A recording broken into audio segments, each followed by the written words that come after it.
नमस्कार मु आशीष कुमार दे आपण मानक स्वागत करुच्ची शिमिपाल खबर को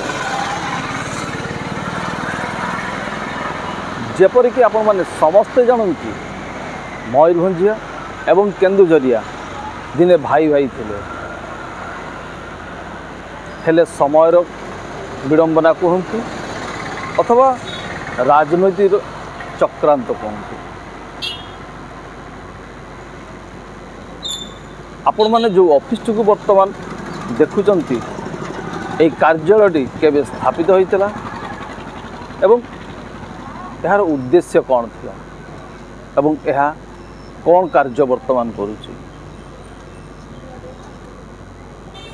एवं यही कार्यालयटीर कार्यदक्षता को देखिले साधारण मयूरभंजियों मध्य एक अस्मितार भाव परिचय सृष्टि हुए। ए समस्त तथ्य को नहीं आमे आगामी दिन में आपण मान निकट को बहुत शीघ्र आसबू। नमस्कार।